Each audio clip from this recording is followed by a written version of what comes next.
First thing you need to understand is that fear, anxiety, worry, stress are all the same thing. Fear or stress is basically the high functioning guy's word for fear.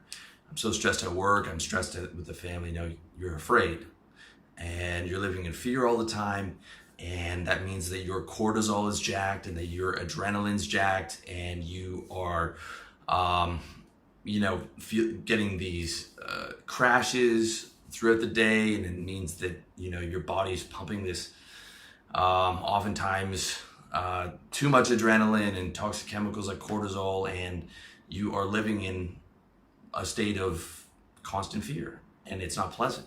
It is the way that a lot of guys live, and it's not good for you. It really isn't, and it takes a while, especially after you step out of that rat race. And I've decompressed so much being out here as opposed to being in the busy city in Toronto in a demanding job, that it really is a game changer to create a low fear lifestyle.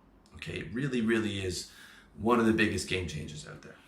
And to create it on all aspects, across all aspects of your life, is absolutely, absolutely huge.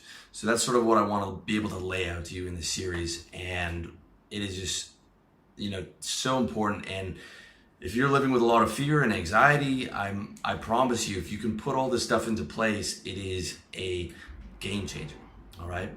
So the first thing you need to understand about that is what fear actually is. Okay. Fear isn't actually pain, but it is the desire to avoid future suffering, which causes you to suffer in the present. Okay, it is the desire to avoid future suffering, which causes you to suffer in the present. Okay, because you can't be afraid about something that's happening now. You are always afraid about what's going to happen next. All right, and we are the product of billions of years of evolution. Okay, and our fear has evolved to help us. Okay, it has evolved to help us, to protect us from pain, and to protect us from walking off a cliff, and to protect us from getting eaten by, lions and tigers when that was our actual reality at some point. And fear evolved to be our friend, to protect us. However, in the modern world that we live in, we are not running from saber-toothed tigers anymore. But we still have this fear mechanism, right? This fight or flight, and in many cases it's gone haywire and it's out of control because it's been programmed into all these other things that we think we need, and into our job, and into our quest for material goods, and all these different areas.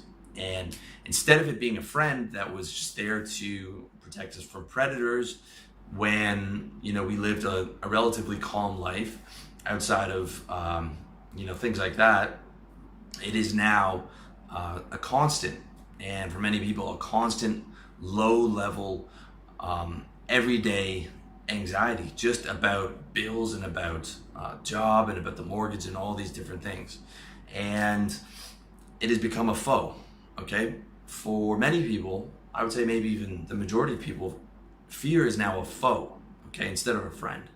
Fear should be a friend that helps you stay out of trouble, instead of it helps you not get hit by a car, instead of a foe that is constantly spoiling your reality by keeping you in the state of low, or for some people, mid-level fear for most of their daily life, all right? So the key is not trying to get rid of fear, okay? You're never gonna get rid of fear, and in reality, I don't know if you even want to get rid of fear, okay? Because when you're not afraid of that oncoming car, you're not going to turn off, to the side of the road, right? It could be a quick end for you, if you were completely devoid of fear. But you don't want to be a slave to it, okay? So the key is finding that balance, all right, between being a slave to your fear, which is a neurotic person, or not, being completely reckless with your fear, not having respect for it, which is a reckless person, okay? And if you're a young guy, chances are 18 to 21, you might be one of those reckless dudes. And that's just as bad as being a neurotic person and being a slave to it, all right? What you want is your fear to be your friend and your fear to serve you instead of you serving the fear. Just like in my video about your beliefs and your ideologies serving you. You want your fear to serve you. You want your fear to be under you, and you want it to be a loyal friend to tell you when things are the correct things that you should be afraid of, instead of your overlord who is constantly sitting here and demanding what you do, and you're constantly acting out of fear, okay? It's not the situation that you want. You want fear to be your friend, and you want a balance between being a slave and having a healthy respect for your friend fear, or being a reckless person and having no respect for it. All right. So that is one of your daily battles, and it's not easy. Okay. Fear never goes away. And a lot of people talk about getting rid of anxiety completely. This does not happen. All right. Anxiety, fear, they are with you until you either die or you become an enlightened being, okay? They are with you as long as you are attached to this physical body. So you have to learn to live with it, and you have to expect that there is going to be a daily battle, but you can make such good progress in this area that you will really surprise yourself in massive ways, okay?